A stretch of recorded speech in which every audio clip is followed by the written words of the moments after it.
Chante. Je voulais qu'on parle un petit peu d'intelligence artificielle parce que aujourd'hui, vous le savez peut-être pas assez, ou en tout cas on le dit peut-être pas assez, mais l'intelligence artificielle est partout dans nos vies. On s'en rend même pas compte et elle est là. Et je pense qu'il faut être au courant de ce qui se passe en mesure d'actualité. Là. Tous les jours, il y a quelque chose. Vous avez peut-être vu ces jours-ci, on parle beaucoup de cette nouvelle intelligence artificielle qui a été lancée par Anthropic, qui s'appelle Claude Mythos. Il y a bien des gens, ils sont restés sur ChatGPT, Gemini un petit peu, puis là, Claude Mythos, c'est comme qui est ce Claude? Alors, pour départager tout ça, essayer de nous expliquer un petit peu intelligence artificielle 101, on s'est dit, appelons un spécialiste. Et c'est là que Steve Waterhouse intervient. Merci d'être là, Steve. Je rappelle que tu es conférencier, consultant en cybersécurité. Tu fais ça depuis tellement longtemps, tu es au courant de tout. Explique un peu ce que c'est, ce nouveau joueur. En tout cas, ça paraît nouveau. Oui. Ça l'est. Ça l'est. Oui. Mais je ne voulais pas non plus me positionner comme étant un très connaisseur des IA, parce que moi aussi, je l'explore à chaque jour. Là. C'est fantastique. Cependant, lorsque non, mais toi, t'es geek, c'est pas pareil. Oui, tout à fait dans l'âme. Là, ça, c'est vrai, Isabelle. Mais fondamentalement, c'est venu me chercher parce que là, ça devient un outil, surtout pour la cybersécurité. Oui. De pouvoir faire de la détection et pas juste y aller avec une collection d'informations déjà connues, une librairie de mots-clés puis des patterns déjà connus, mais bien, il va aller au-delà de ça. Anthropic a mis ça de l'avant au début, même au mois de mars. C'est venu au grand vent, là, donc au début avril, et permettant à ce moment-là d'aller chercher des failles qui n'ont jamais été vues avant par d'autres moyens, d'autres outils. Puis j'ai quelques exemples. Juste la semaine dernière, Isabelle, il y en a beaucoup des auditeurs qui utilisent Firefox, là, oui. donc de Mozilla. Ben, la version maintenant 150, qui est en distribution présentement, ben, juste avant, il y avait 271 vulnérabilités. Ça, c'est des trous dans le logiciel qui ont été détectés par Mythos là, d'Anthropic. Ce qui veut dire, c'est un outil qui va aller détecter des vulnérabilités qu'avant n'étaient pas connues. Fait que dit comme ça, on se dit, bonne chose. C'est une bonne chose, dans les bonnes mains. Voilà. C'est ça le danger que tout le monde, après ça, essaye de dire. C'est un IA qui est dangereux puis qu'on ne veut pas qu'il sorte au grand vent. Et c'est vrai, mais n'importe quel outil qu'on a inventé dans notre histoire de l'humanité, si c'est utilisé à mauvais escient, ben là, on va dire que c'est mauvais. Ouais. Mais on sait très bien qu'utiliser un marteau pour faire notre deck l'été, ben, c'est une bonne affaire, mais si on veut faire peur à quelqu'un, c'est une arme. Bon. Exact. La même affaire dans le monde cyber. Alors, cet élément-là, pareil comme chez OpenAI, oui. ils ont GPT Cyber 5.4 et 5.5 récemment, qui fait le même. C'était une compétition entre les deux fabricants d'IA qui va faire en sorte aussi qu'il va faire de la détection et va faire aussi de l'élaboration des correctifs à appliquer rapidement. Parce que l'enjeu, Isabelle, un peu comme je t'ai envoyé, puis tu me disais si bonnement, dis-moi là en français, qu'est-ce que... Oui, bien c'est parce que vous devriez voir, on s'est échangé des textos. Et c'est vrai que c'est un nouveau langage qu'il faut utiliser quand on regarde ça. Tu me disais, là tu me parles évidemment, tu me dis Anthropic, Mythos, OpenAI, GPT 5.4, Cyber, les versions chinoises, DeepSeek, iFlyer, Qwen, Alibaba, Erniebot, Baidu, Kimi, Moonshot AI. Évidemment, tu as donné, je pense, une conférence d'ailleurs là-dessus la semaine dernière. Oui. Fait qu'il y a tellement de choses. Tu me parlais de Firefox. Et effectivement, ça peut être extrêmement dangereux si ça tombe dans des mauvaises mains. Mais il y en a tellement. Tout ce que tu m'as nommé au début, là, c'est comme si... Il y a beaucoup d'informations. Oui, ça, le commun des mortels là-dedans, comment veux-tu qu'ils s'y retrouvent? Ben, c'est ça là que ça devient difficile. Ben, à chacun, si on parle de vin là, puis de production là, oui.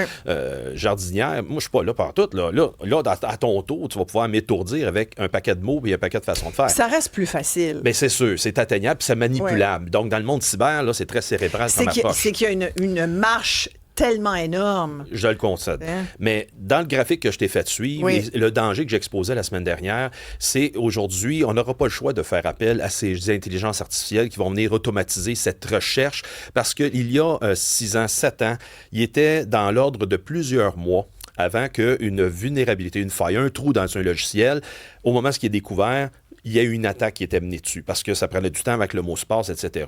Mais là, aujourd'hui, avec la quantité de systèmes automatisés, d'IA même, on va dire, qui sont à l'œuvre, quelques heures. Ça prend moins de quelques heures pour après ça, une fois qu'elle est exposée au grand vent, à l'Internet, bien qu'après ça, qu'elle commence à être exploitée. Donc, il y a des cyberattaques pour faire en sorte que l'organisation va être vraiment désavantagée. Et là-dessus, Isabelle, je vais même avancer avec une histoire que je ne t'ai pas communiquée. Ça a vu le jour hier ou avant-hier, et c'est le fabricant Itron, des compteurs numériques là, pour l'électricité. Aux États-Unis, c'est un fabricant qui fait affaire avec 7400 compagnies à travers le monde, dans 100 pays même, et qui ont été victimes d'une cyberattaque. Et ils ont été victimes d'une cyberattaque par possiblement 3 vulnérabilités de leur fabricant de matériel informatique qui, la journée même qu'ils ont fait la déclaration aux autorités américaines, bien, que le fabricant dévoilait qu'il y avait 3 failles majeures qui permettaient d'entrer dans le réseau et qui ont pu mettre la main peut-être sur des informations. Alors ça, c'est crucial parce qu'ici au Québec, ils ont été installés en 2004. Fait que, est-ce que le microcode a été compromis? Est-ce que d'autres éléments techniques, parce qu'il n'y a pas d'informations personnelles là-dedans qui étaient concernées pour nous, mais il y a des éléments techniques très importants quant à l'exploitation qui pourraient être utilisés à mauvais escient. Fait que des éléments comme, je reviens avec Anthropic, avec Mythos, bien, ça va être un outil qui va permettre de détecter en avance qu'il y a peut-être des vulnérabilités dans les équipements en ligne présentement. C'est ça l'enjeu. Mais c'est que dans le fond, on est... C'est impensable de penser que tous les systèmes vont être à 100% sécures. C'est ça qu'on comprend. C'est là qu'il faut tendre. Il faut aller vers le 100% de sécurité. Est-ce que tu crois que ça va arriver? 100% de sécurité? Ça s'améliore. En tout cas, dans le dernier mois, Isabelle, je peux te dire que ça s'est amélioré beaucoup. Parce que quand tu dis qu'un tel outil comme Mythos Anthropic a été capable de détecter une vulnérabilité datant de 27 ans passés que personne n'a vu. Là. Puis là, lui, avec son algorithme, la façon d'analyser le code, il a dit, il me semble que c'est pas normal ça. C'est là que ça donne un avantage. Mais c'est là où il y a des gens qui disent, ouais, mais il est bien trop puissant. S'il est capable de faire ça, imaginez ce qu'il est capable de faire. C'est correct, mais les institutions financières, puis le projet Glasswing, avec 12 principales compagnies qui ont toutes les principales activités sur Internet, là, on parle des grandes compagnies comme Google, Cisco, etc., des fabricants, bien, ils sont à l'œuvre justement pour le faire, déterminer en laboratoire est-ce que ça fait vraiment toute cette job-là. Jusqu'à date, c'est positif, ça dit oui avec un taux de succès de 84%. Et après ça, bien, on a Chad, le GPT, c'est-à-dire 5.5 cyber qui va prendre sa place aussi. Et là, ça va être une course à l'armement cyber pour être en mesure de dire, hey, voici, on a le meilleur outil, puis là, qu'est-ce qu'ils vont détecter de mieux, etc. Fait que la course est allée rapidement corriger toutes les failles avant que tu as nommé tantôt 3 IA chinois, qu'eux autres se mettent à l'œuvre puis ils commencent à le faire de façon très active parce que la menace est toujours omniprésente. Ils n'attendent pas un certain congé de Noël avant de le faire. Pour un Reddit Cube Radio, beaucoup de commentaires d'inquiétude en lien avec ce que tu racontes, Steve. Mais il y a un commentaire de Pierre. Super content de voir la technologie avancer, mais il faut être honnête, la vie privée, les informations digitales, les préservations de nos données, mais ça, c'est un mythe parce que nos données, elles sont partout. Puis moi, ça, je l'entends souvent. Nos données sont partout. Est-ce que c'est vrai? Malheureusement, avec nos données, ça veut dire que toutes nos informations sont partout. J'ai un bémol là-dessus parce que ce n'est pas toutes les informations qui sont systématiquement répandues partout. Par contre, quand on fait l'historique des 10-15 dernières années, il y a eu beaucoup de fuites d'informations. C'est vrai. Cependant, il faut être intelligent. Il faut assumer que les données sont peut-être épandues sur l'Internet un peu partout et utiliser des mécanismes pour gérer ça. Juste la semaine dernière, même en fin de semaine, Isabelle, je regardais encore mon dossier de crédit avec Equifax et je voyais qu'il y a eu une tentative de faire une demande de prêt, là, puis vu que mon dossier de crédit était verrouillé, ça n'a pas eu lieu. Et ça, c'est la première mesure. Il y a quelqu'un qui a essayé d'utiliser ton nom, Steve Waterhouse, pour... Oui, puis personne n'est à l'abri de ça.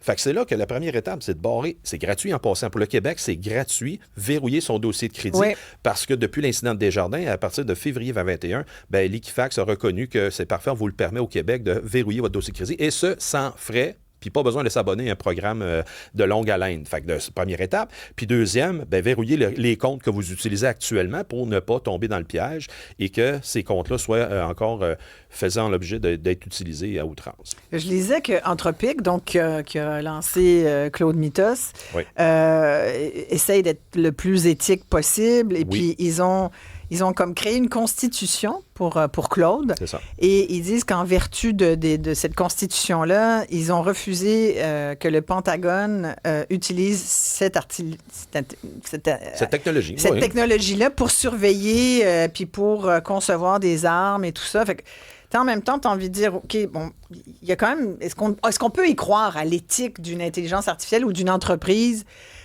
comme Anthropic, alors que, tiens, OpenAI, ça devait être gratuit. Puis là, finalement, on vient de voir, ils vont commercialiser OpenAI. Fait que, au même titre, je peux faire le parallèle avec l'Internet. Ou encore, exact. Le développement de l'armée américaine, du ministère de la Défense dans le temps, et que ça a été donné gratuitement à la collectivité et que c'était voulu d'être gratuit jusqu'à la fin des jours, mais on se ramasse à payer X nombre de dollars par mois pour y avoir accès. Exact. Fait que ça va virer de même fort probablement. Il y a une activité commerciale qui va s'en dégager, mais fondamentalement, si les institutions financières sont capables de garantir que leurs portails sont exempts de codes malveillants ou de trous, bien, ça va garder notre argent en sécurité. Go, utilisez-les, faites-le. Mais inévitablement, ça va faire partie, une moment donné, d'une surenchère et que ça va faire partie du coffre à outils pour avoir l'arme ultime dans le monde cyber. Puis je te rappelle, Isabelle, en 2017, il y a eu une petite cyberattaque qui a fait en sorte que ça a paralysé beaucoup de compagnies à travers le monde.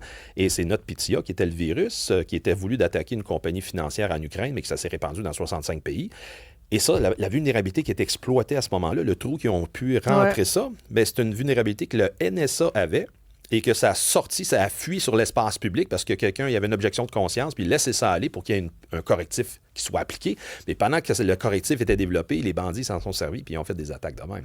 Alors, c'est ça qui est l'enjeu de dire, hey, on a un outil, on va détecter tout ce qu'on peut jusqu'à présent, puis on va les isoler, les corriger, les patcher en bon français avant que le pire arrive. Bien, c'est intéressant tout ça, parce que là, ça dépasse Claude Mythos. Mais sur Claude Mythos, je lisais, entre autres, c'est peut-être la plus poussée, parce qu'elle est rapide, elle découvre des trucs que les autres n'ont pas vus depuis tellement d'années, mais en même temps, elle serait même meilleure et plus intelligente que l'intelligence humaine. Bien, pour l'instant, pour ce domaine-là, parce que c'est pas encore là appliqué à grande échelle pour toutes sortes de choses. On peut anticiper, Isabelle, juste parce qu'on jase entre nous ici, que ça va peut-être déborder ce cadre-là et ça va l'amener dans le reste de notre société avec les autres sujets. Fait que voyons plus loin si ça va nous aider à faire des meilleurs vins ou à faire pousser des meilleurs légumes, si on va dans ce sujet-là.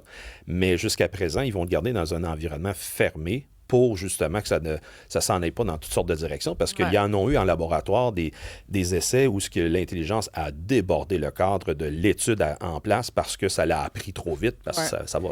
Écoute, ce n'est que le début de la conversation, parce qu'on va en parler pendant des années. Merci. Je voulais juste en venir parce que tout de suite après, j'ai un invité de l'Institut économique de Montréal avec lequel on va revenir sur la mise à jour économique de Mark Carney. Oui. Mais là-dedans, il y avait quelque chose que toi, tu as regardé vite, là, sur les guichets automatiques de Bitcoin, c'est ça? De crypto-monnaie. Oui, puis dans cette mise à jour... Donc là, on va les enlever des endroits... L'intention du gouvernement par cette mise à jour économique, c'est de dire qu'on va retirer tous les guichets automatiques pour les crypto-monnaies partout dans le pays. Il y en a à peu près plus de 4000. Juste au Québec, dans la région de Montréal, je regardais ici, Isabelle, avant d'entrer en ondes, il y en a 314. Et principalement, on les trouve dans des lieux comme des stations de service ou des choses comme ça, des points de service où c'est facile d'accès, il y a quelque chose de public autour.